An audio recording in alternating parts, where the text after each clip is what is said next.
Señores, un comentario breve antes de analizar algunas de las noticias sobre algunas situaciones que vienen ocurriendo específicamente con algunos bancos comerciales. Todos sabemos en qué forma la ley de lavado de activos fue aprobada por nuestro Congreso y fue promulgada por el presidente. Como todas las leyes en nuestro país, que con la ausencia de un estudio socioeconómico son rendidas y puestas en ejecución. La ley de lavado de activos, que no estamos criticando específicamente que haya sido promulgada, pero que lamentablemente por ser prácticamente una imposición, una copia que fue al Congreso y que no fue prácticamente debatida, se puso en ejecución, tiene sus bemoles, ¿verdad?, en materia de ejecución. Sin embargo, con el tiempo ha sido ajustada a través de las reglamentaciones, de los órganos supervisores, entre otras cosas. Llamo la atención con esta introducción porque todos sabemos que a partir de la misma ley, aunque teníamos ya programas de cumplimiento, es decir, lo que es el compliance, que ¿verdad?, como concepto inicialmente y que luego ha sido puesto en ejecución a través de los programas de cumplimiento, ya en el día de hoy no se soñaba que instituciones públicas iban a tener oficiales de cumplimiento a través de contrataciones públicas, y lo tenemos. Y esos programas de cumplimiento, para que sean efectivos, deben de ser detallados y que la normalización que toca incluso los órganos corporativos de las empresas estén debidamente identificados y las atribuciones de cada quien debidamente identificados. Sin embargo, y en los bancos ya tenemos, o no ya, hace mucho tiempo, están los directores de cumplimiento y con ellos los oficiales de cumplimiento, que van a dar seguimiento a todo lo que son las transacciones, formación y conexión con todos los ejecutivos de cuenta que están encargados de hacer debida diligencia y debida diligencia ampliada. Hasta ahí está bien. ¿Qué pasa con el movimiento de las cuentas y la supervisión que tiene los directores de cumplimiento? Que algunos bancos tal vez han caído en más sensibilidad que otros. Porque usted se pregunta, ¿cómo es posible que una persona que no esté siendo perseguida, no tenga un caso activo, o si fue perseguida, fue descargada, un banco le cierre todas las cuentas, no solamente a él, sino a todos sus familiares? O sea, ¿cómo usted se explica eso? Que toque incluso colegios, que toque iglesias, sin ningún tipo de base. Porque usted me dirá, usted le llega una notificación, mire, usted tiene 30 días para venir a buscar su dinero, oiga lo que está pasando en algunos bancos del país, para que usted venga a buscar su dinero, porque el banco le va a cerrar la cuenta. Pero no solamente a usted, a su familia entera. ¿Cómo? Tal cual hace, por ejemplo, la Embajada de los Estados Unidos, que tiene su reserva, sí, y le quita su visa a usted, a los familiares, por cualquier tipo de rumor o por simplemente hacer uso de la reserva. Pero este caso no es igual. No. ¿Por qué? Porque nosotros tenemos una ley de banco, y si bien es cierto que el contrato de adhesión que usted firma con el banco lo autoriza, bajo reservas, a cerrar su cuenta por cualquier situación o cualquier anomalía, no es menos cierto que ya prácticamente la ciudadanía está arrinconada a utilizar de manera obligatoria el sistema financiero nacional. Sí. Ya usted no guarda el dinero debajo del zinc, ya usted no guarda el dinero debajo de la cama. Solamente los narcotraficantes y los que se dedican directamente a ejercer actividades criminales a la franca son los que hacen eso. Y como quiera, por eso existe el lavado, por eso existen testaferros, por eso los narcotraficantes se acercan a comercios que están emprendiendo y que están subiendo, y de buenas a primeras, un comercio que tiene 3 años, ya que la población lo aprueba, usted se da cuenta que monta 3, 4, 5 sucursales en cuestión de 5 años. Usted me dirá, pero ven acá, ¿y cómo fue que creció? Usted me dirá, no, el emprendimiento, no, que yo, no, una serie de cosas, pero bien, porque el narcotraficante y las personas que lavan activos van viendo esos comercios para tratar de inyectar. Unos entran en el juego, otros no. Regreso al tema del cierre de las cuentas. Precisamente ese contrato de adhesión genera cierta autorización para los bancos. Sin embargo, usted tiene el derecho a ser informado de que en qué forma usted ha sido detectado en el cumplimiento a través de la dirección de cumplimiento, para que el banco tenga las causales de cerrarle su cuenta. Es decir, no es posible que de manera olímpica un banco, por exceso de sensibilidad, que no estoy criticando que hacen su trabajo, yo tengo constancia de ello, y los directores de cumplimiento hacen su trabajo, pero lo que estoy viendo es que están cayendo en un exceso de sensibilidad en el proceso de cumplimiento y la verificación de los comportamientos. Si hay un comportamiento, bueno, haga debida diligencia, llame a esa persona titular de esa cuenta y requiera la información sobre la misma, pero no le cierre la cuenta de manera unilateral sin que esta persona sepa las razones por las cuales usted la está cerrando.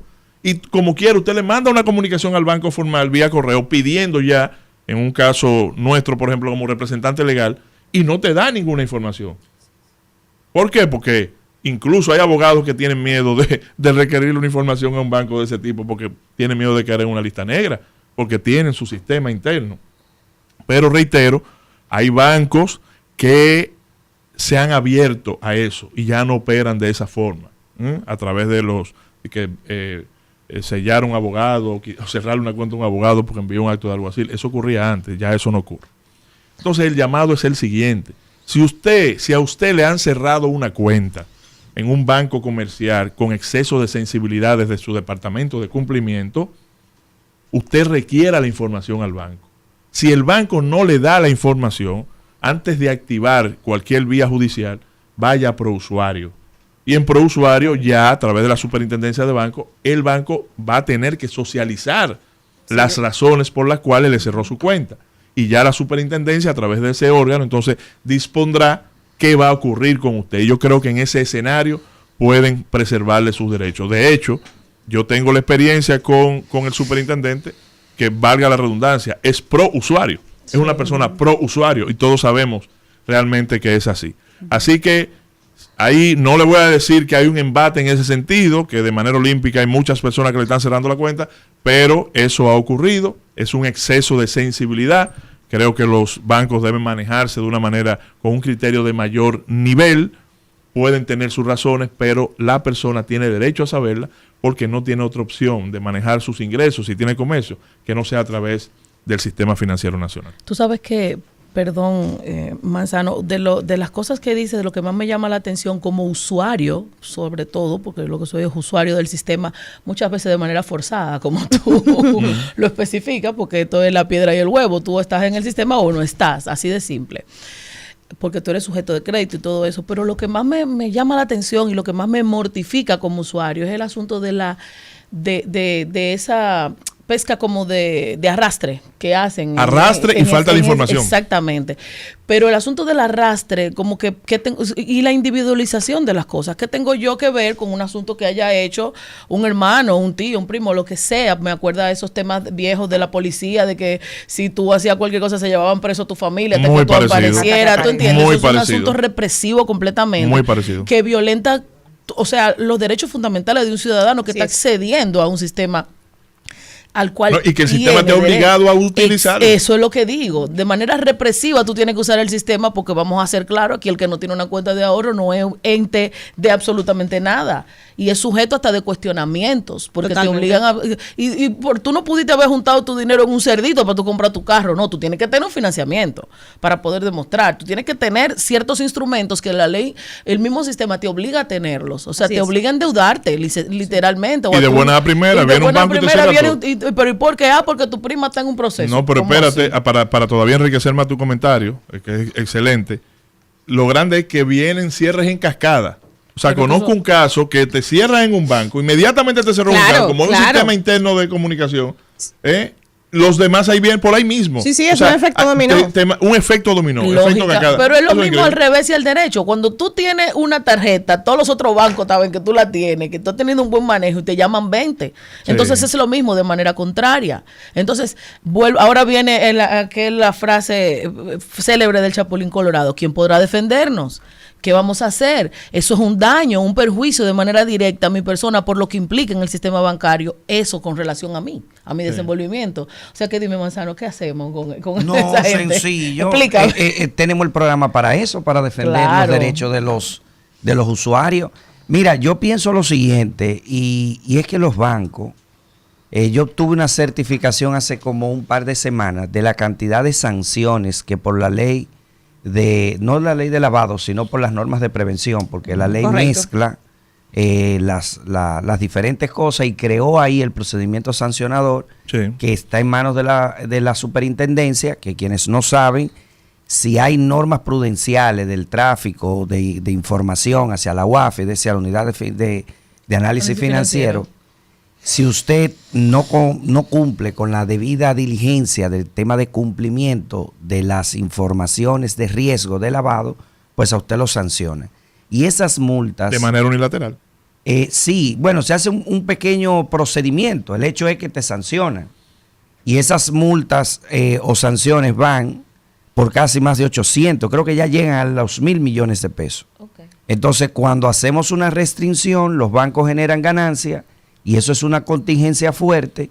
Bueno, pues entonces, ante el mínimo riesgo, hasta de usted ser informal, porque también el cliente puede ser informal, manejar muchos temas de dinero en efectivo, manejar, no necesariamente tenga que ver con lavado, sino que no se documente bien y al final el banco no tiene ese canal, como tienen quizás otros bancos más pequeños que tienen una identificación más con el cliente, hay una educación financiera, salen sancionados. Entonces, ¿qué hacen? Bueno, pues ya tienen, mejor salen, para decirlo así, hacen una ruptura del contrato y le dicen al cliente, mire, pues ya no tiene. Entonces, a veces hay familiares que manejan, mira, abre tú una cuenta, abre tú otra cuenta, y de repente personas sin ningún tipo de, digamos así, de tráfico económico, sin tarjeta de crédito, sin tarjeta de débito, comienzan a recibir $10,000 en efectivo, otra 10,000 y otra 10,000, y cuando se reúne todo el grupo familiar hay $100,000. Entonces los bancos tienen que hacer un mecanismo de protección. Además hay algo que es el efecto en cascada. Pasó casi desapercibido que hace 2 semanas el gobierno firmó un pacto con 44 instituciones para interlazar información entre ellas y creó un sistema único de información donde involucró la Procuraduría, la Superintendencia, las entidades, y se van a comunicar informaciones totalmente. Eso, si bien es cierto que es un paso quizás de avance, también es sensible para eso que dice Gustavo. Estamos hablando que si el sistema bancario logra a través de la superintendencia tener acceso y usted tiene un cliente que en Santiago dio un cheque sin fondo pero que fue acusado de falsificación, ya el banco tiene una restricción agregada para hacerlo. Ese sistema de información cruzada va a aumentar lo que tú has denominado como la sensibilidad financiera en el mundo y en el tráfico financiero. Y eso es muy delicado. Porque inclusive procesos que usted tenga pendiente, procesos que usted está siendo procesado, pero es un don nadie, es decir, no es mencionado en uno de esos casos de corrupción, e interlazado, se ve que sus cuentas fueron allanadas y luego, incautadas y luego de la inmovilización fueron levantadas, ya ha ido una alerta y ya usted se convierte en lo que se llama en un paria financiero, sí, de que nadie le presta, nadie de todo. Pero lo cierto es que estamos en un código de ordenamiento de mercado, o sea, el Estado necesita, ante tantas transacciones, de alguna manera, claro, no puede estar presente en cada una de ellas. Y la supervisión es muy débil, es muy tenue, pero quienes no debemos de pagar somos los usuarios. Es que tiene que haber un mecanismo. Esa precisamente es la problemática, la falta de convergencia desde la legislación hasta los órganos persecutores y los órganos reguladores de cada uno de estos sectores. Qué bueno que tú lo traigas a colación, Gustavo, estoy absolutamente de acuerdo contigo, porque estuve ahí trabajando en temas de cumplimiento desde antes de esta ley y pues viví todo el proceso de transición. Y muy específicamente en el mercado de valores dominicano, pues se generó todo un escenario que a mí me parece absolutamente ridículo, desde las propias unidades de cumplimiento. Porque hay 2 aristas aquí. Tú tienes una obligación, tenemos dos grandes problemas. Cuando, por ejemplo, la PEPCA, el Ministerio Público, a través de cualquiera de sus direcciones u órganos, te manda una solicitud de información financiera que no necesariamente en fondo puede estar justificada. Muchísimas te dicen sencillamente, mira, aquí está Gustavo Manzano Daviana, dime todo lo que tienen esa gente en tu banco, en tu puesto de bolsa, en tu cooperativa, en tu donde sea que esté el sujeto obligado.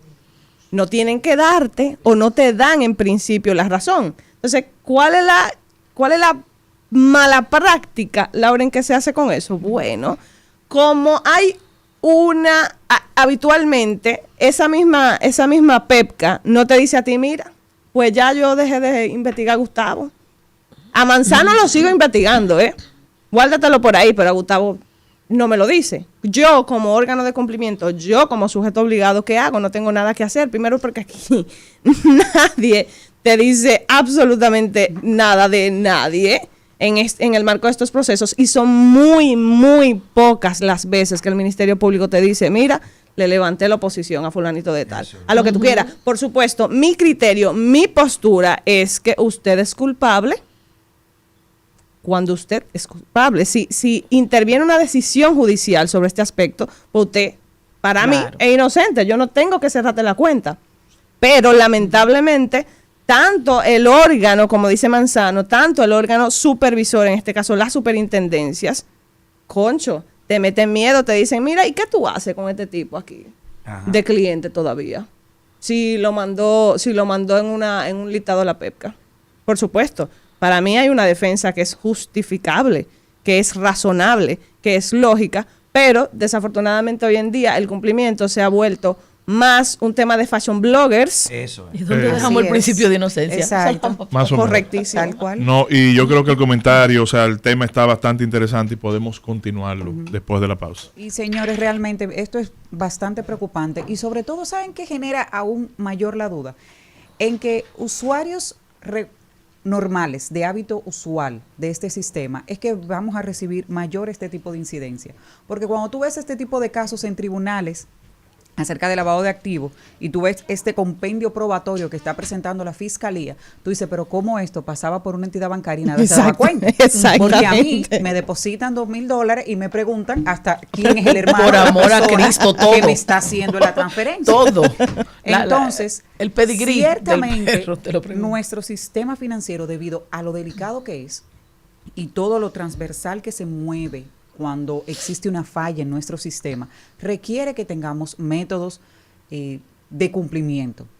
Estamos completamente de acuerdo en que esto es necesario, que debe ser un deber como tal, pero también tiene que ser un deber y una obligación requerir entonces la respuesta cuando tú tienes a un sujeto investigado previo a tomar medidas tan drásticas como nos comenta Gustavo, de cerrar cuentas inmediatas, porque tú puedes tener tu bloqueo, pero requiere información. Pero Lauren, parece que el principio de inocencia está pintado en algún lado. No, absolutamente eso no existe. O sea, de hecho, lo que se ejerce en la práctica es el principio de culpabilidad. Parece que el principio constitucional de usted es inocente hasta que se demuestre lo contrario por una sentencia definitiva, etcétera. Eso no existe, eso es un pedazo de papel, una letra linda que en Palmer, que escribieron en algún lado de la Constitución, pero no, hoy que lo transcribieron al código, pero no, parece que no, bueno, que es como dices tú, el principio de culpabilidad, tú eres culpable hasta que se demuestre lo contrario. Correcto. Antes que Manzano entre con su comentario, de manera conclusiva, decir que yo también tuve experiencia con un policía. Policía le llamo a algunos ejecutivos de cuenta. Sí, porque hacen debida diligencia como si fueran policías. O sea, yo me como que tú eres un delincuente. No, óyeme, yo estoy abriendo una cuenta. La presunción de delincuencia. Hace un tiempecito una cuenta corriente por una. No tengo cuenta corriente, o no tenía, era por una necesidad, la necesitaba. Y voy donde una ejecutiva de un banco específico. Y cuando yo me siento que estoy en mi proceso, yo veo que ella comienza a hacerme preguntas. Y ya yo la detecto inmediatamente. Ya cuando un momento determinado, pero comienza a hacerme preguntas, prácticamente con un arma aquí, ocultándose la cara, casi como de los jueces que existieron en Colombia, ¿verdad? Los jueces sin rostro, con un miedo y una cosa. Y yo veo que se echa para atrás y busca aquí y va allí, imprime algo. Y yo, primero, ¿qué es lo que le está pasando a esta muchacha? Le digo, venga, que una pregunta. ¿Tú me estás haciendo debida diligencia? Y me mira así. ¿Por qué usted me pregunta eso? Yo, claro, porque la pregunta que tú me estás haciendo es prácticamente como en la forma como si yo fuera un antisocial y tú te estás comportando como policía. Correcto. Dime qué es lo que te pasa. Entonces, no, así mismo yo le dije, dime qué es lo que te pasa, porque tantas preguntas, porque de verdad yo no soy una persona ni siquiera políticamente expuesta. Exacto. Y casi siento que tú me la estás haciendo en esa condición. Y me mira, ¿usted sabe de cumplimiento? Le digo yo, claro. Me dice, precisamente por eso es que usted me sale aquí como una persona políticamente expuesta. Y por eso fue lo primero que tú eso fue lo primero que tú debiste decirme. O sea, la forma en que tú me estás abordando no es una forma correcta a un cliente.